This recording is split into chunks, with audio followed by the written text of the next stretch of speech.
हो गई। नमस्कार, सिटी 24 चैनल देख रहे हैं आप और मैं हूं आपके साथ साक्षी सोनी।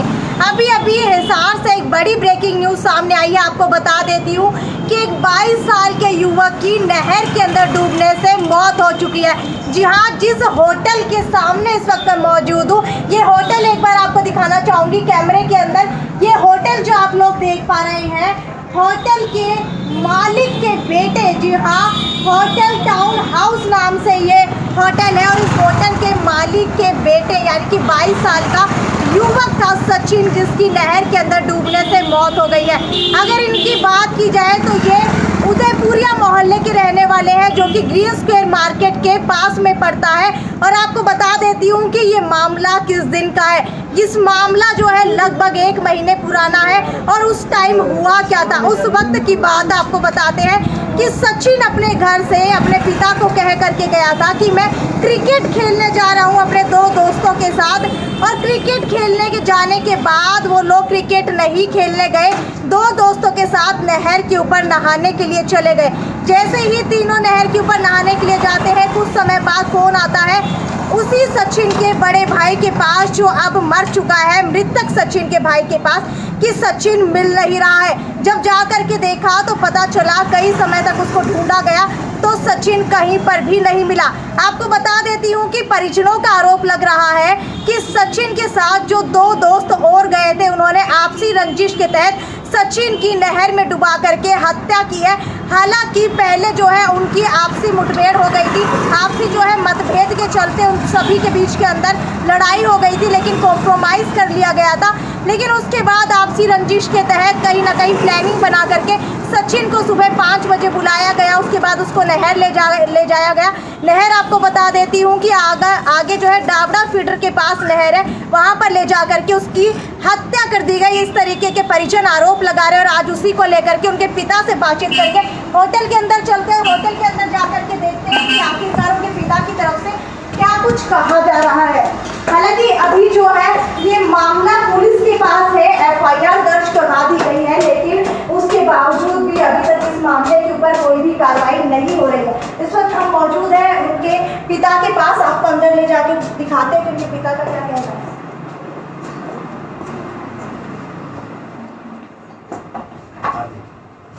जी सर।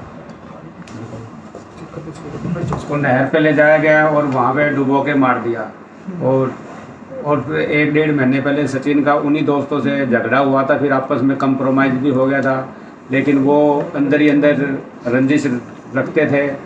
तो उस रंजिश को रखते उसके प्लानिंग के हिसाब से उसको मार दिया जी। और पुलिस ने आज तक कोई कार्रवाई नहीं की। मैं IG साहब से मिला हूँ, SHO साहब से मिला हूँ, DSP साहब से मिला हूँ, SP साहब से मिला हूँ, लेकिन आज तक ना तो कोई कार्रवाई हुई, ना मुझे बुलाया गया। और वो पावरफुल आदमी है जी। मैं गरीब दलित समाज से हूँ, उनका मुकाबला नहीं कर सकता। क्या कोई दोस्तों के बीच में आपसी रंजिश चल रही थी? रंजिश चल रही थी जी, झगड़ा आया था जी 1-1.5 महीने पहले उनका आपस में। फिर तो दोस्तों ने राजीनामा करा दिया था और उसके बाद वो अंदर ही अंदर रंजिश को रखते ठीक है। थे। क्या सचिन ने घर पे बताया था कि इस तरीके से लड़ाई हुई थी दोस्तों के बीच में? हाँ जी, 1-1.5 महीने पहले बताया था उसने मार को। और जो दोस्त है वो कहाँ के रहने वाले हैं? एक 9-11 सेक्टर का है जी, एक 13 सेक्टर का है जी। अच्छा, तो पुलिस की तरफ से क्या कुछ कहा जा रहा है? पुलिस की तरफ से यही कह रहा है कि भाई बेगूसराय रिपोर्ट भेज रखी है, वहाँ की रिपोर्ट आएगी, उसके बाद कार्रवाई करेंगे। बल्कि 302 का पर्चा दर्ज है, SC ST का पर्चा दर्ज है, बाई नेम FIR दर्ज है। तो अब तक कोई गिरफ्तारी नहीं हुई। ये बताएं, जो पोस्टमार्टम की रिपोर्ट है उसमें क्या आया है? पोस्टमार्टम की रिपोर्ट में यह है कि सचिन के मरने से पहले 4 चोटें लगी थी। यह आया था जी। कहाँ पे चोटें लगी हुई थी? माथे पे थी जी, नाक में से खून आया था, कोहनियों पे लगी हुई थी, गोड्डों पे थी, और कोई गुम चोट भी थी जी एक। क्या सचिन को तैरना आता था? तैरना आता था जी, बहुत अच्छी तरह तैरना आता था। सर, आप क्या कहना चाहेंगे इस मामले के बारे में? देखिए, हिसार जो जिला है, हिसार जिला दलित उत्पीड़न गढ़ बना हुआ है। पूरे हरियाणा के अंदर सबसे ज़्यादा जो है इलेक्ट्रिसिटी की जो घटनाएं घटती हैं वो खास करके हिसार जिले के अंदर घटती है।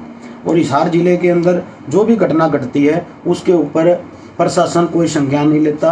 अब ये जो सचिन का जो मर्डर हुआ है, आज पूरा 1 महीना बीत चुका है, प्रशासन ने बयान तक लिए नहीं है, उनके किसी भी दोषी को गिरफ्तार नहीं किया गया है और इसमें ST एक्ट भी लगा हुआ है। देखिए, जो 302 के अंदर भी इतनी बड़ी लापरवाही बरत रहे हैं, इससे साफ सबसे जाहिर है कि प्रशासन उनकी ऊंची पहुंच के कारण ये सब कर रहा है, प्रशासन उनसे मिला हुआ है। तो इसलिए आप लोगों से हमने सहायता मांगी है ताकि दोषियों को गिरफ्तारी किया जा सके। तो हमारी आप लोगों से गुजारिश है कि हमारी मदद की जाए। हम दलित परिवार से हैं। एक जो हरियाणा प्रदेश है, खास करके जो भाजपा कहती है कि हम दलितों के हितैषी हैं, उससे साफ जाहिर है कि हरियाणा प्रदेश के अंदर जगह जगह दलित और पिछड़ों पर अत्याचार होने लग रहे हैं, उनकी कोई सुनवाई नहीं होती है। आज हिसार के अंदर ये जो सचिन का जो मर्डर हुआ है, 1 महीना बीत चुका है, लेकिन अभी तक इसलिए गिरफ्तारी नहीं हुई क्योंकि ये दलित परिवार से हैं। अगर ये काम थोड़ा मोटा झगड़ा भी अगर दलित पिछड़ों ने किसी के साथ किया होता तो उसका पूरे परिवार को प्रशासन जेल की हवा खिला देता। अब तक यहाँ मर्डर का केस है और प्रशासन अभी तक कोई भी उनके कान तक जू तक नहीं रेंग रही। इससे सब जाहिर हो चुका है कि प्रशासन उनसे मिला हुआ है। क्या विसरा रिपोर्ट आपको दी गई है? विसरा रिपोर्ट हमारे पास नहीं आया। कह रहे कि विसरा रिपोर्ट अभी तक आई नहीं है। आपका जो शक है कि उसको मारा गया है, वो इस तरीके से क्यों है, क्या कारण? देखिए, 1.5 महीने पहले जो आज से 1 महीने मृत्यु से 1.5 महीने पहले उसका उन दोस्तों के साथ झगड़ा हुआ था। किस बात को लेकर? किसी आपस में मनमुटाव को किसी चीज को लेकर उनका झगड़ा हुआ था। उन्होंने घर आके बताया कि मेरा उनसे झगड़ा हो गया है, वो डर के हमारे घर से ही बाहर नहीं निकलने लग रहा था। तो उसको समझाया, इसके पापा ने, भैया से हो जाता है यार दोस्तों में, इतनी तो वो क्यों कर रहा है। तो फिर बाद में किसी यार दोस्त ने मिलकर उनका समझौता भी करवा दिया। अब ये जो सचिन था, इसने मन में ऐसा कुछ नहीं पाला कि भाई ऐसा भी कोई घटना घट जाएगी, और वो मन में दवेश पाल रहे थे। वो दवेश इसलिए पाल रहे थे, वो सवर्ण जाति से थे, उनमें एक अकड़ थी कि हम तो बिश्नोई हैं, हम तो ये हैं। अरे एक दलित जाति से था, चमार जाति से था। इसने अपना वो बात को सीरियस नहीं लिया। ये सोचा कोई बात नहीं, दोस्तों में हो जाती है। 5 बजे, अब ये सोचिए, गर्मी के टाइम में, मौसम के टाइम में तो हो जाता है, ले चल भाई नहर में नहाने के लिए चलते हैं। क्या कोई 5 बजे फोन करके कहेगा कि नहर में नहाने के लिए चलते हैं? 5 बजे उसको ले जाया गया है नहर के ऊपर, साजिश के तहत उसका मर्डर हुआ है। और जब उसका सचिन घर से आखिरी बार कब निकला, किस समय निकला था घर से सचिन? 5:40 सुबह 5:40 पे निकला। 5 बजे फोन आया। सचिन घर से क्या क्या निकला सर? मैं क्रिकेट खेलने के लिए जा रहा हूँ, लेकिन क्रिकेट खेलने के लिए नहीं लेके गए उसको। नहर पे कहा कि नहर पे नहाने के लिए, बाद में बता रहे थे नहर पे नहाने के लिए गए हैं। लेकिन जैसे अपने कोर्ट है, कचेड़ी है, यहाँ भी नहर है, इधर भी नहर है, ये जो नज़दीक है जहाँ आगमन है, लोग आते जाते रहते हैं, उन लोगों को, उनको सचिन को वहाँ नहीं ले जाया गया। ऐसी जगह पर ले जाया गया जहाँ पर किसी का आना जाना वहाँ पर नहीं है। दूसरा, जब उसकी मृत्यु उसको मार के उसी के नंबर पर फोन कर रहे हैं 8:37 पे मरने के बाद उसी के फोन पर 8:37 पे फोन कर रहे हैं। इससे ये जाहिर है कि उनका झगड़ा हुआ है, झगड़े में उसका फोन गिर गया। जी, तो सर उसका जो मोबाइल आपको मिला होगा तो उसके अंदर कोई वीडियो ऐसा कुछ सर भी? वीडियो नहीं है जिसमें, एप्पल का फोन था उसमें। दूसरी बात, सचिन तैरना जानता था और उसके चोटों के निशान है। जब आदमी डूबेगा मर जाएगा तो उसकी बॉडी ऊपर आएगी, तो उसको चोट तो लग ही नहीं सकती, या घसीट के निशान लगने चाहिए, उसको चोटों के निशान है। इससे हमें शक नहीं, पूरी उम्मीद है कि उन लोगों ने इसका प्लानिंग मर्डर किया है। उन्होंने एक साजिश के तहत मर्डर किया है। वो दवेश पाल रहे थे अंदर के अंदर कि इस चमार की, इस ढेड़ की क्या इतनी औकात होगी कि हमारे सामने इतना बोल गया। यही पाएगा, ये 100 का 100 है। और प्रशासन जान करके चुप बैठा हुआ है, उनके मुंह में पैसा डाल दिया गया है। यह होता है इशारे के अंदर। हमने एक से एक केस देखे इशारे के अंदर कि प्रशासन बहुत बड़ी लापरवाही बरतता है। अगर उसी दिन ही हम धरना प्रदर्शन करते तो उसी दिन गिरफ्तारी हो जाती, लेकिन ये गरीब लोग थे, इन्हें जानकारी थी नहीं। ये सोचे चलो भाई हो जाएगी गिरफ्तारी, लेकिन ऐसी गिरफ्तारी नहीं होती जब तक, वो कहते हैं ना, जब तक बच्चा रोता नहीं है तो माँ उसे दूध नहीं देती। वही हमारे साथ हाल हुआ है। तो आप लोगों से हमें बड़े निवेदन है आप दलित संगठनों से जुड़े हुए हैं और इस तरह से बहुत सारे अत्याचार दलितों पे हो रहे हैं, कई मामले सामने इन दिनों आ चुके हैं, तो क्या लड़ाई लड़ेंगे आप, क्या करना? देखिए, आज आप लोगों को इसलिए बुलाया है ताकि प्रशासन को पता लगे। आज हम 1 हफ्ते का टाइम दे रहे हैं, 1 हफ्ते तक सभी दोषियों की गिरफ्तारी नहीं हुई तो हम जो भी दलित संगठन हैं, जो भी साथी हैं या बैकवर्ड समाज से हैं या सवर्ण कास्ट के हैं, कुछ लोग ऐसे भी हैं जो सवर्ण कास्ट के भी हैं जो साथ देते हैं, जो जायज़ बात पे, हम उनको साथ लेके लड़ाई लड़ेंगे और आईजी का ऑफिस का घेराव करेंगे 1 हफ्ते तक अगर प्रशासन ने दोषियों की गिरफ्तार नहीं किया तो। मुकदमा कितने लोगों पे दर्ज किया गया है? 2 लोगों पे मुकदमा दर्ज बाई नेम है, अरेस्टेड का मुकदमा दर्ज है, 302 बिश्नोई है। जयंत का जो दादा है ना, बड़ा पावरफुल आदमी है। क्या उनमें से किसी की गिरफ्तारी हुई है अभी तक? अभी तक किसी की गिरफ्तारी नहीं हुई। गिरफ्तारी हुई भी हो तो हमें उसकी कोई जानकारी नहीं है। सर, मामला हैंडल कौन कर रहा है? कौन से डीएसपी मामला हैंडल कर रहे हैं? जोगेंद्र शर्मा। देखिए, जो एसटी एक्ट का मामला होता है उसको कम से कम डीएसपी रैंक को देखना पड़ता है। तो जो एरिया जो लगता है सदर एरिया, उसका डीएसपी जोगिंदर शर्मा है। ये एक खिलाड़ी है, उसको इस चीज़ की कोई जानकारी नहीं है। सरकार ने खिलाड़ी था इसलिए उसको, क्रिकेट खिलाड़ी था, उसको डीएसपी बना दिया।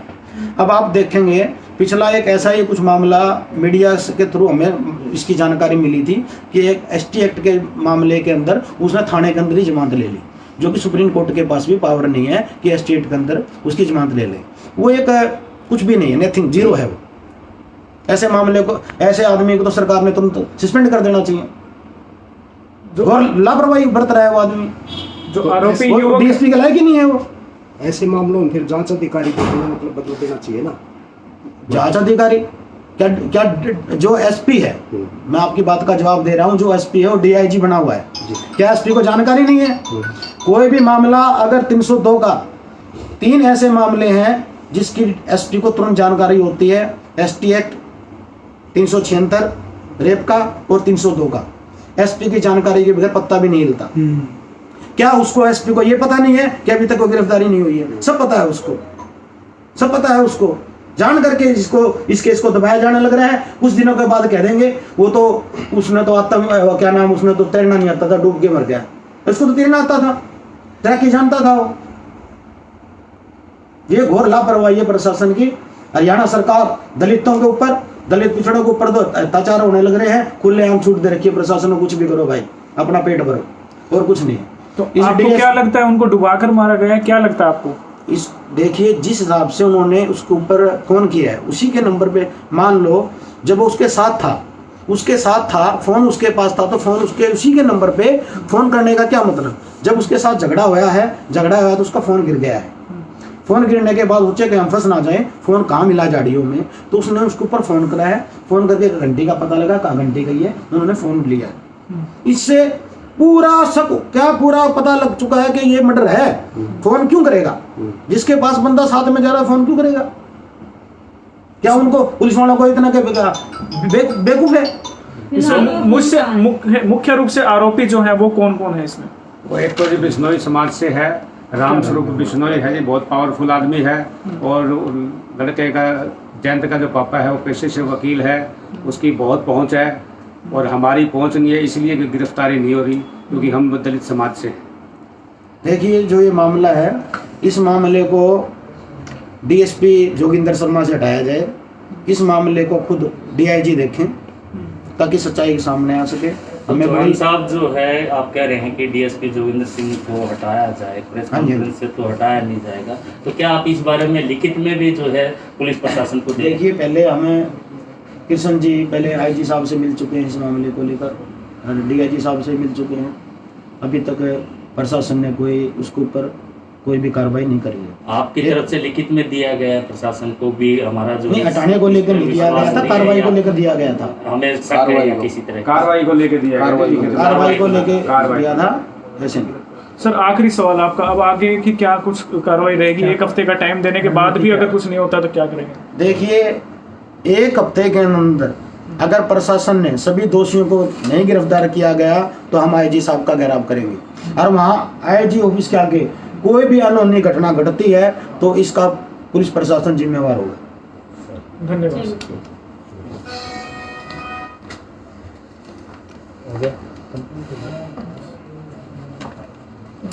आज 18 हो गई तो 25 तक जो है